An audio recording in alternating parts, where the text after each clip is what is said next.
So we are going to be super efficient today because our flight schedules require us to do so. I know y'all are tired, you've been sitting a long time, but hopefully we'll have something to share that'll be of interest to you. I'm Laura Alderman. I serve as Executive Director of Step Forward. And this is my friend Bhavani Tivakaran, who is the president of our Teen Advisory Committee. And they are our expert consultants in our community. And we are so excited to listen to their call to action and to really pick up the baton and run with it. So first, I just want to tell you a little bit about Step Forward. We're what's called a collective impact initiative. No one ever really knows what that means. You can guess at it, but I'm going to give you a real simple definition. We are simply a community team or a partnership. And we're made up of every sector you can imagine: healthcare, K-12 education, higher ed, the business community, the faith community, philanthropy, and just everyday community citizens. Anyone who wants to work toward the goal of ensuring success for every child is welcome to be a part of this partnership. And right now we have more than 400 organizations working with us, thousands of individuals, so there are a lot of moving parts. It's a little bit like herding cats because I have zero authority over these individuals and organizations, but they are really wonderful. They're very cooperative. Everyone works really well together. We can go to the next one. So we do two things as a partnership. We are the neutral platform for collaboration. And the two things that we do are to define problems and develop solutions. We don't tell anyone how to do their work. Communities and Schools is a partner in our community through Volunteers of America.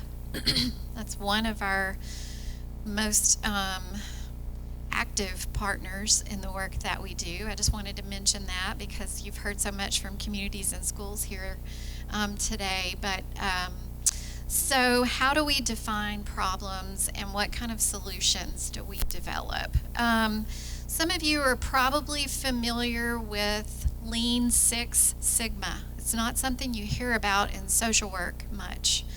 Anybody familiar with that process? Okay, it was developed by the Motorola Corporation decades ago to improve manufacturing. It was a scientific approach to working toward perfection in the manufacturing industry.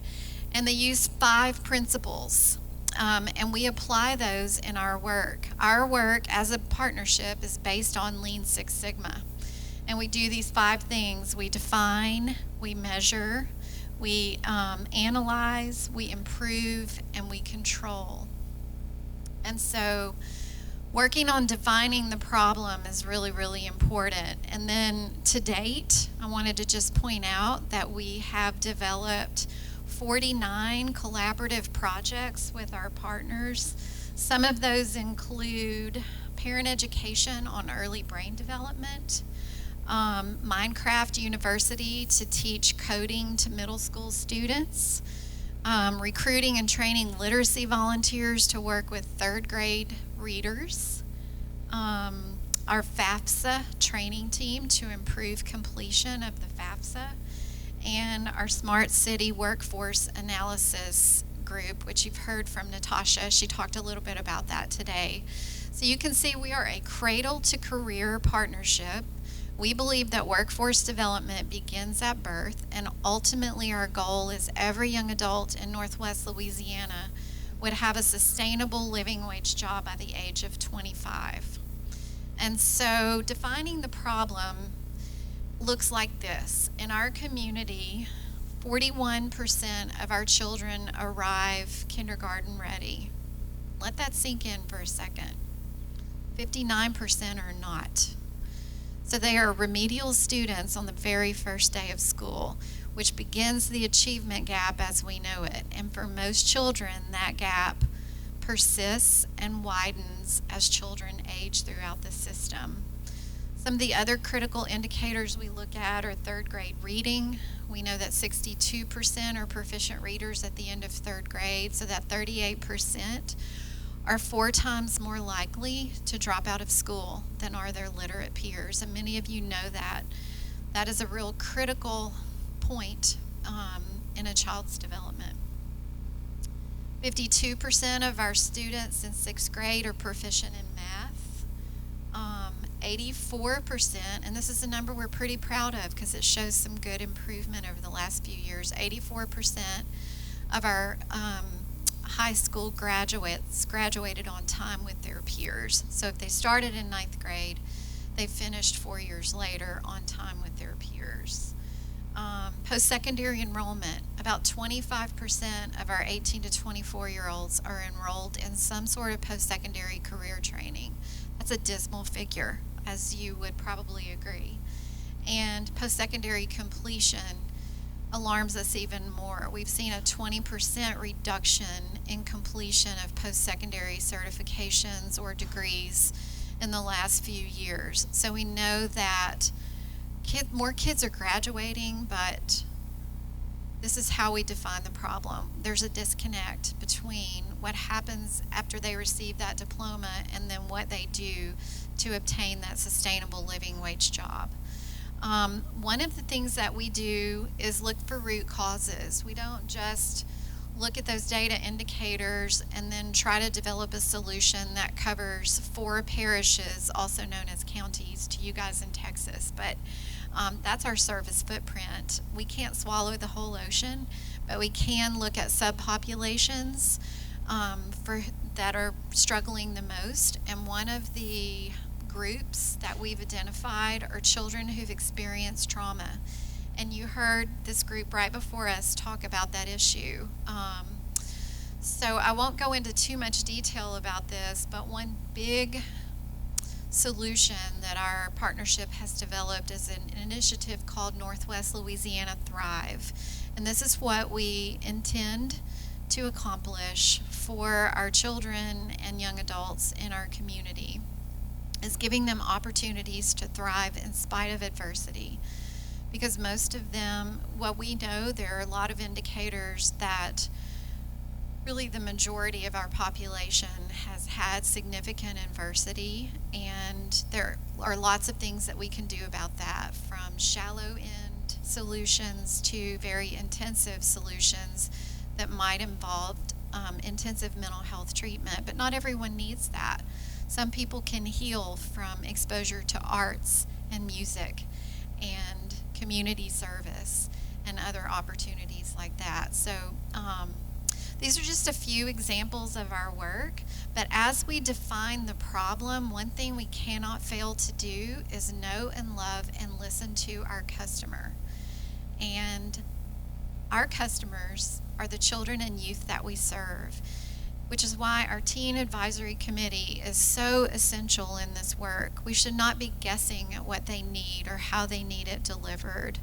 We should be listening to them. And so we are so excited, and this is long overdue, for the opportunity to have them lead our efforts and share with us what their concerns are and their ideas for solutions. And so without further ado, I want to introduce you to Tivani and let her talk to you about the group, the work her group has been doing so far. Thank you. At a time when young people are increasingly being mobilized through issues-based and online online politics, governments and organizations have a unique opportunity to develop policy for the future by consulting with us right now in the present.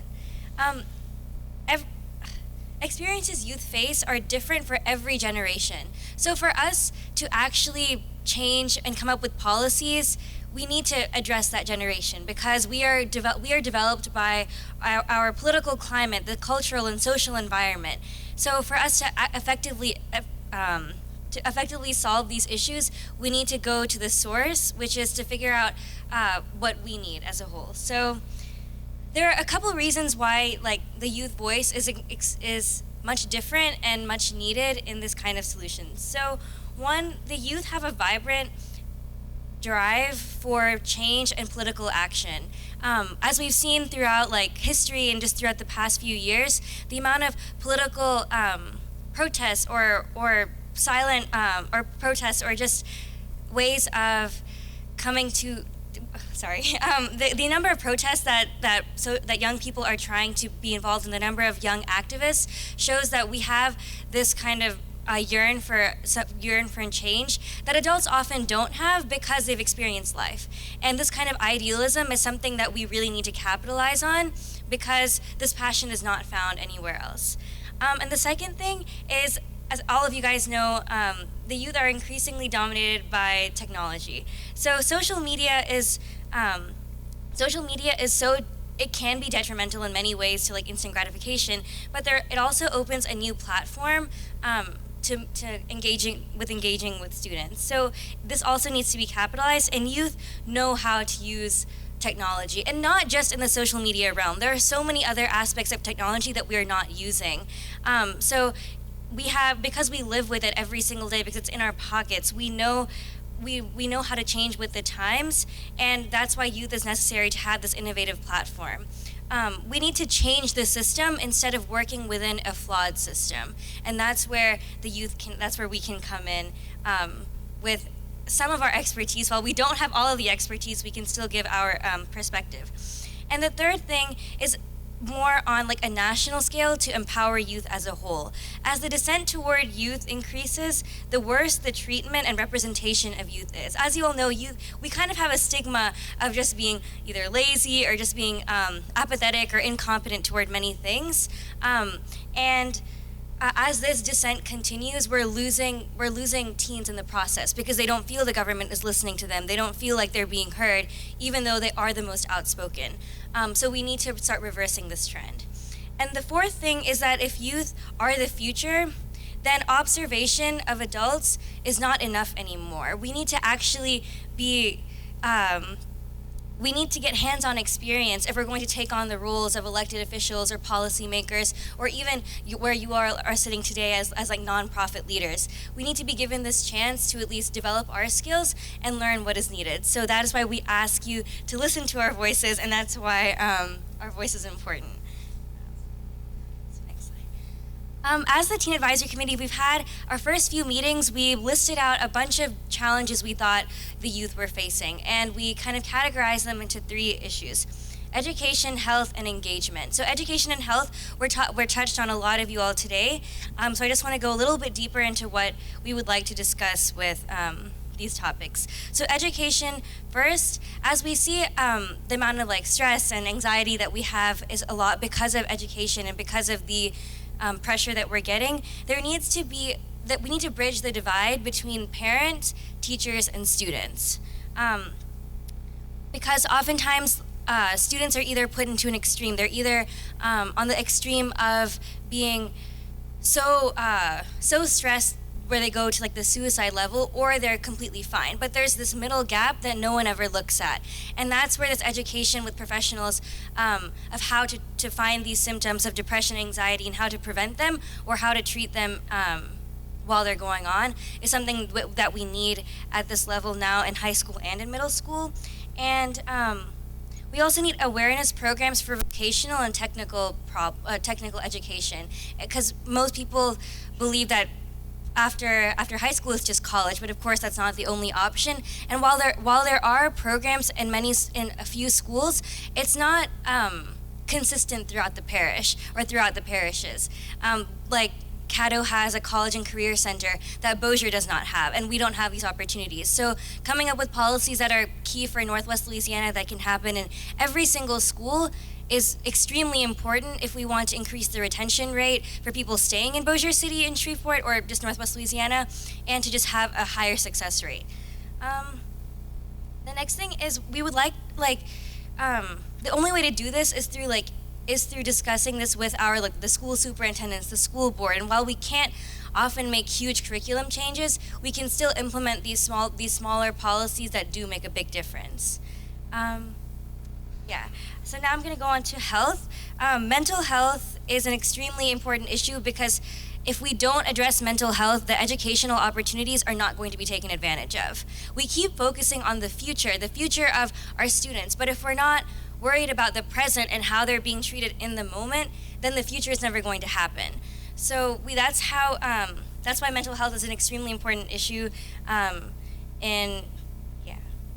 And also, so one of the biggest issues that we've seen is the counselor involvement. So within the schools, we have counselors, but they're bombarded with scheduling and testing and doing all of this paperwork. So their job of being a counselor never actually happens. Students maybe see their counselor once a year because there's one counselor for maybe 400 students in the junior class or sophomore class. And that's a big issue. If we're not able to communicate with these counselors, we're never going to be able to improve or talk to them about any of our issues. So these little things that we need to move, these are some little things that can actually make a huge impact. And now the last one is engagement. So civic and community engagement. This is often overlooked in Northwest Louisiana because it is a smaller town, and on the political map, we're often overlooked because in elections, especially national elections, because Louisiana typically votes a certain way, but young people are continuously not voting, right? And it's a big reason is because they don't think that their vote matters, or they don't think that their say in government matters. And so the way we need to reverse this is through empowerment, because even one vote can make a big difference, as we've seen in the past election. But so we need to, through this, to get civic engagement, we need to start off with community engagement. Start on a lower level, explain why community engagement is important, and empower them through giving them a purpose. As we talked about, the youth were talking about procrastination and stuff is a big issue. One of the ways to reverse that kind of procrastination or that kind of mindset is through purposeful action. If we're all motivated to do something, then there's no reason to procrastinate. So that's kind of how, if we implement that at every aspect of a school level, then we can lead to more civic engagement. And that civic engagement will lead to a less lower incarceration rate. People will know their rights. They'll know how their government works. It'll reduce the the amount of crime and drinking and driving, all of these issues that we see among teens. Civic engagement and that kind of empowerment can really reduce those rates. And it'll also reduce the level of apathy in voting or even just becoming successful. So, so engagement, education, and mental health are the three things that we would like to accomplish throughout the years of TAC, and we ask for your support.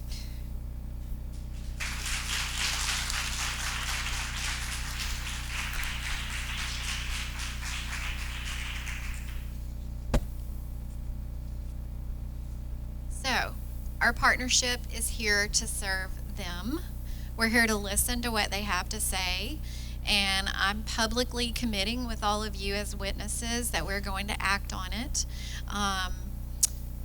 Bhavani and her team is going to be making a presentation 2 days from now to our superintendents, chamber presidents, other community leaders who do have the authority and control over budgets to change policy and practice. We're going to give them the platform and allow them to lead us. And I don't know if we will have an opportunity to gather again a year from now, but I look forward to communicating to you what they will accomplish by this time next year. Thank you.